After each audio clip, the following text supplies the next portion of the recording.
Oh boy, oh boy, oh boy. Welcome back to the next podcast episode with me, your favorite Eurovision gay auntie. Yes, my darlings, it is Friday, September 19. The sun is shining, it's 2 in the afternoon here in Sweden, and of course, we have a lot to talk about when it comes to Eurovision, because it feels like this circus is never ending. And usually I think I said it when I talk to other people like Easy Crow, who I had an interview with here on the channel. If you ever want to be a part of this podcast, just hit me up on DM on Instagram or on TikTok, and we could take it from there, because of course I want to have people on this channel, on this podcast, to share their opinion.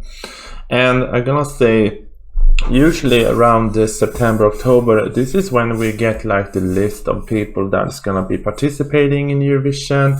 Melfest artist list is being dropped, songs is being dropped. I think last year I was talking mostly about Poland's national selection until this point. We have some more songs, candidates, but of course everything surrounding Eurovision at this point is only one thing. It is Israel. And just minutes before I pressed play on this recording, the president of France, Emmanuel Macron, has stated that in the interview with Israeli broadcaster N12 that he is pas favorable au boycott, that he is not in favor of boycotts. So yeah, thanks. Anyone who says that you should not mix politics with Eurovision, the president of one of the biggest countries in Eurovision is speaking out, and woohoo! Anyway, let's see here. According to EurovisionFan.com, the French president Emmanuel Macron has addressed on the growing calls for a boycott of the Eurovision Song Contest 2026 in the events of Israel's participation. In an interview with the Israeli broadcaster, he made a stance clear, stating that he was not in favor of boycotts. The president's remarks comes as discussions over a potential boycott has intensified in recent days, with several voices across Europe suggesting that some countries might consider withdrawing from the next year contest. Would Israel be included? Macron's intervention underlines France's position within its debates, especially given that country's prominence as one Eurovision's big five nations. Oh boy. And here, let's see, scroll down here. The issue of Israel participating has once again placed Eurovision at the intersection of politics and cultural, sparking conversations well beyond the fan community. Macron's comments are likely to influence the ongoing discussion both in France and internationally as preparation for the 2026 edition continues. Meanwhile, while it remains to be seen how the situation will unfold, one thing is certain: the conversation about boycotts and Israel's place in the contest is now firmly on the European agenda, with France making its position publicly known. God, I mean, the thing is that it feels like this circus never ends, and yeah. But I'm gonna say, let's keep in the politics, because let's keep the politics, because according to other sources, 52, like I've said on my shorts and on my TikTok, 52 members of the European Parliament from 15 countries on Thursday called on the ongoing European Broadcasting Union to bar Israel from 2026 Eurovision Song Contest, citing the ongoing war in Gaza. Okay. In a letter to the European Broadcasting Union, the lawmakers argued that Israel should face the same treatment as Russia, which was banned from the competition in 2022 following the invasion of Ukraine. The initiative was spearheaded by left-leaning parties in the European Parliament. The thing is still, it is a very similar situation, but the thing is that Israel was not the one who attacked first. In this case, Hamas and Gaza attacked Israel, and Israel responded, and Russia was the one who unprovokedly attacked Ukraine. That is the difference. And I went back and looked, because I think it was like within a day EBU banned Russia from joining Eurovision in 2022 with 1 day. So anyway, the letters are also reference ongoing investigation by the International Criminal Court in alleged war crimes and genocide by Israel, arguing that its participation in the contest would undermine European values and serve to normalize atrocities. The calls comes after several countries like Iceland, Ireland, the Netherlands, Slovenia, Spain said that they will not take part in Eurovision if Israel is allowed to compete. Yeah, mix the Eurovision with politics. They say that we should not do it, but hey, that is basically everything that is going on at this point, so Anyway, we can just keep continuing on with this Eurovision politics because we are talking so much. Let's talk about the EU's High Representative of Foreign Affairs and Security Policy, Kaja Kallas, rejected calls for a Eurovision boycott due to Israel's participation, stressing as such actions are mistaken in practice, punish the Israeli people. Let me look at that. During a press conference in Brussels, Kallas was asked about this decision of the 5 countries, Spain, the Netherlands, Ireland, Slovenia, and Iceland, to withdraw from Eurovision Song Contest if Israel takes part, and this was her quote. All these measures are essentially aimed to punish the Israeli people. I believe they are mistaken, and we do not support them. At the same time, the EU announced a package of sanctions against Israel over this situation in Gaza. These include sanctions against extremist ministers in the Israeli government and the removal of trade preference of Israeli products. Our goal is not to punish Israel or his people, but to put real pressure on the government to change course to end the human suffering in Gaza, the Estonian politician explained. Girl, if you know anything about politics and history, that putting sanctions on a country, that doesn't affect the government, it affects its people. So basically, Israel will suffer because of the sanctions, but I guess that's politics, and in this case, many people out there in the world are not saying one peep. But anyway, yeah, there's so much going on with politics, and if you're gonna continue on this deadbeat horse argument that people are gonna bring up, I'm gonna say I see. Speaking of that, I want to shout out to my Polish sister and brothers in the Eurovision community. I hope you're doing okay. We are seeing what is going on with the drones. We are seeing what is going on with the drones from Russia. I want to say I support you, my Polish fans out there in the comment section. If you are there, I support you. We stand behind you. I hope the whole Eurovision community does. But anyway, let's move on because there is an article by ABC Net EU News from May 11th, a year ago, on 2024 May 11, and the article was, so why is EBU letting Israel compete, giving the backlash?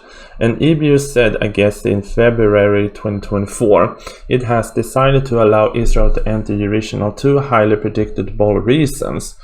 First of all, Eurovision is a non-political music event and competing between public service broadcasters who are members of the EBU is not a contest between governments, someone said, Quran said in a statement.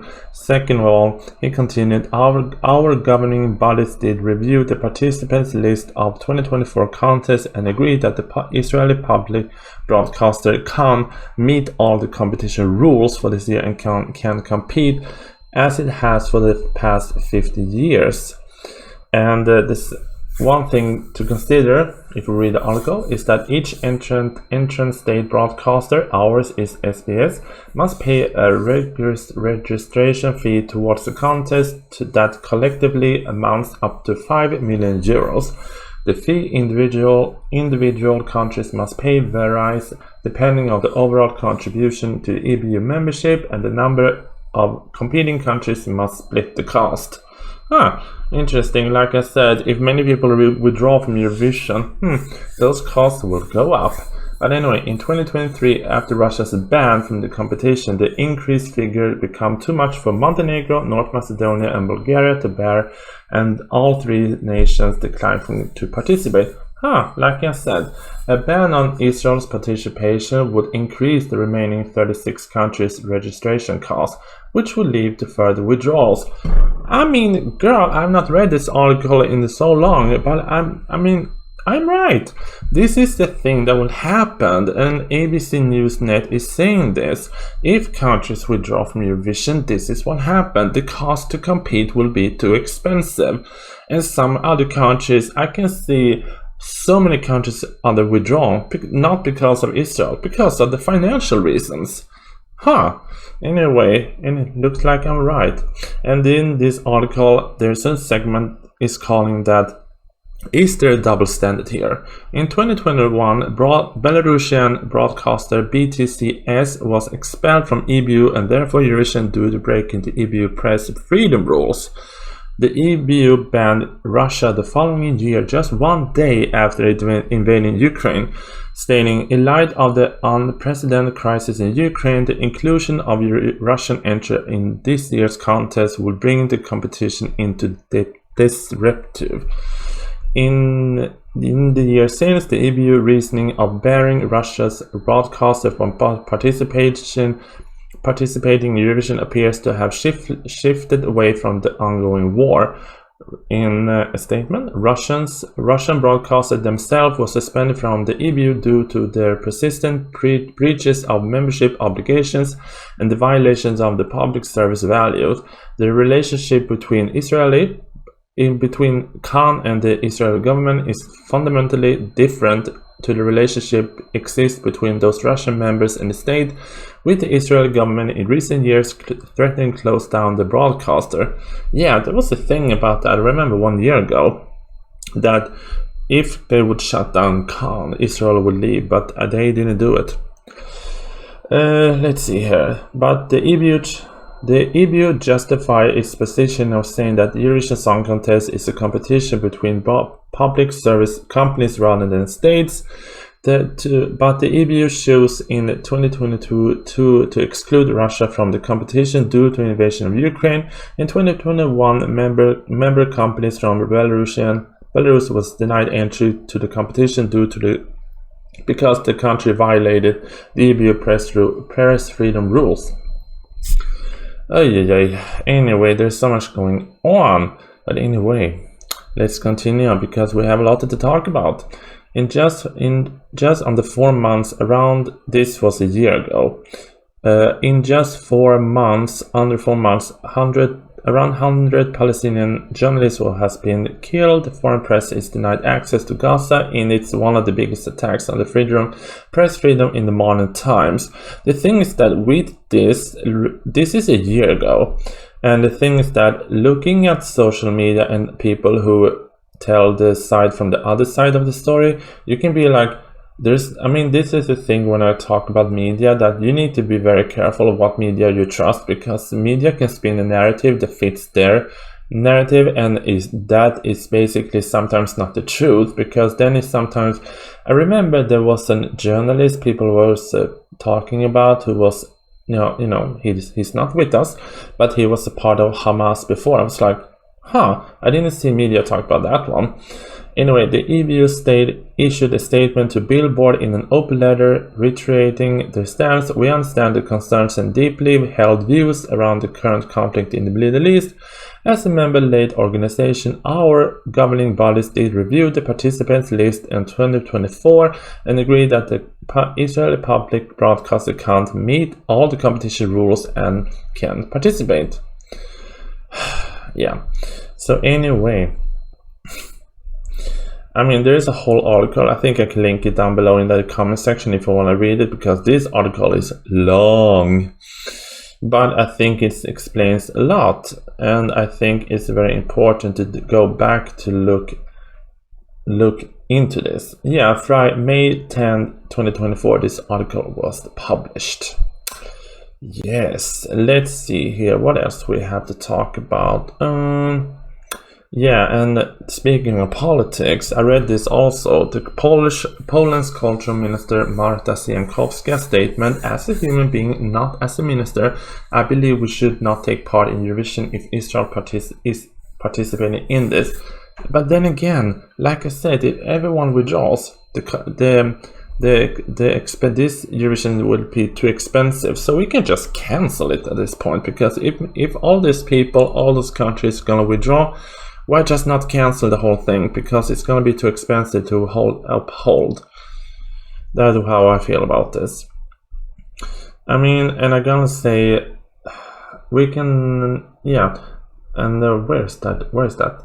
Yeah, and there was also an article to aftonpostet.no, basically Aftonbladet in Norway, to NRK, stating that they wanna, there was an article who was directed to NRK's VD Viveke Fürst Haugen, and I translated the whole thing. And let's see what they were saying to Miss Viveke. "Dear broadcaster director, dear Viveke, we must take a stand." This is about Norway. "Neutrality helps the oppressor, never the victim. Silence encourages the prosecutor, never the persecuted. These words are Elis Wiesels, one of the survivors of the Holocaust, was used in his Nobel lecture in 1986. So the question is, must NRK take a stand? NRK take a stand daily. You take a stand with image of films from Gaza where children, grandparents, women, men, schools, hospitals, apartment buildings, tent camps, food queues, far too brutal to be shown on TV or on NRK's website." That's the thing, because this is the media from one side, but then when you listen to people from the other side, you be like, is the media just spinning a narrative that fits their narrative? Because like I said, for some reason Israel is an easy target for hatred, but that's just me. NRK takes a daily stand on cooperation with the local journalists in Gaza because official Israeli denies foreign press access. For heaven's sake, it is a war zone. But this despite the fact that you at NRK know that media representatives in Gaza are also a systematic target for Israeli weapons. Never before have more journalists been killed in the war than now. Is that true? I mean, I'm gonna say, is that true? Well, okay. And dear broadcaster director, NRK of course also know that the brutality against the Palestinian population and the stated Israeli goal of displacing a group of people has led the world's leading experts on international law, Amnesty International and several UN organizations, to agree in their definition that Israel is currently committing a genocide against the Palestinian people in Gaza. Okay. It is also no news that the US highest court, The Hague, is currently considering the accusation from South Africa that Israel has violated the Genocide Convention on its war against Gaza, crimes of war in Gaza. Oh boy, this is so heavy.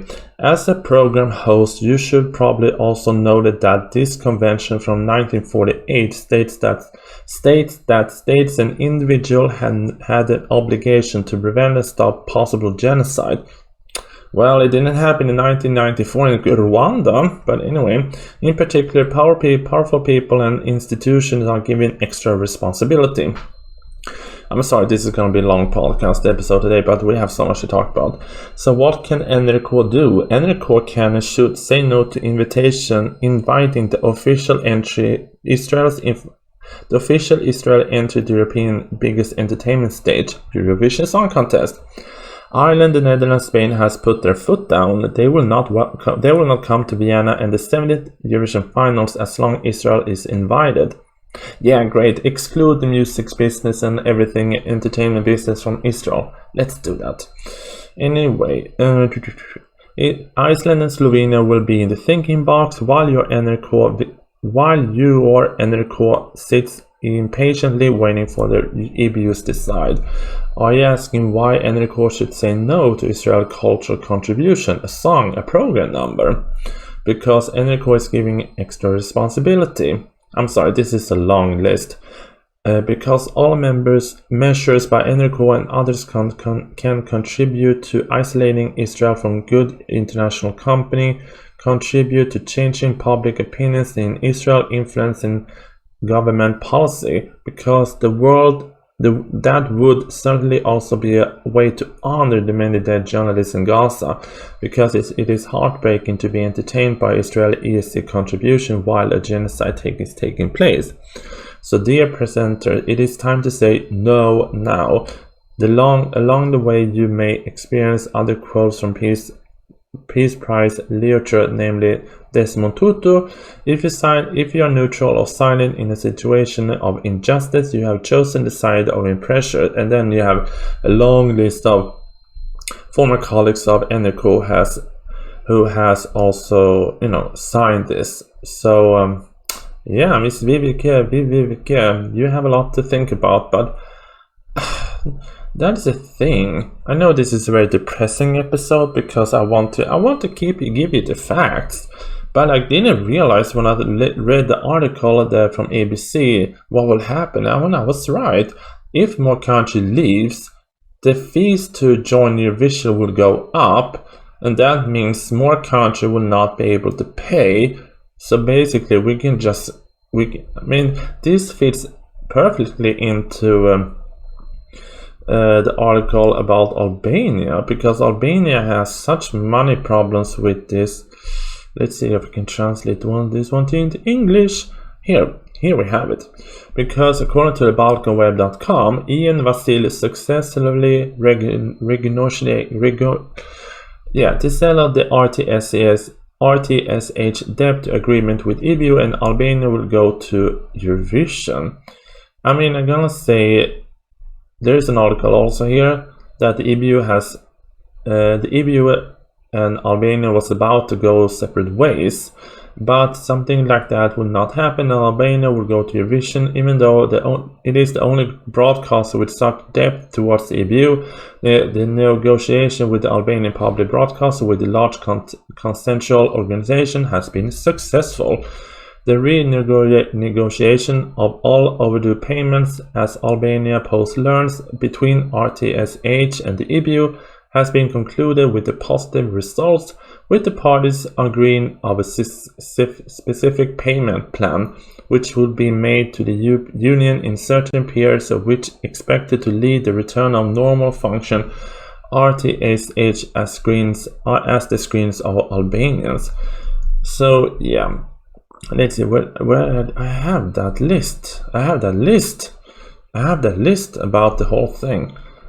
I mean, the list of debts RTHS had, it explained that RTSH faced a series of sanctions if its obligation was not paid, were including loss of access to one-sided broadcast, loss to access to special news and sporting operations, restrictions on the ability to acquire new sporting rights, the ability to stand to be or re-elected to EBU governing bodies or groups.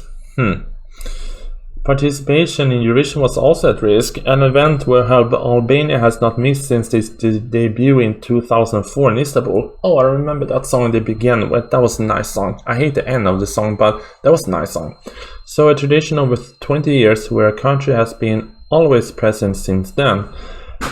According to the letter signed by the Director of Finance and Administrative Affairs to EBU, the debt had related to several events and amounts of €31 for some of them, others including the union membership fee, which would be paid by July soon. And yeah, I think it was over €31,000, and then it was something about almost €138,000 of Swiss francs from the membership fees. But in a way, Albania is set to go to Eurovision, even though they have debt payment, they have to settle the debt. But anyway, I know that I was going to talk about the fact that I was going to talk about the culture minister Owen Bonisi. He was taking parts of how all Malta is going to be in Eurovision, but I was like, it's gonna take forever to read that.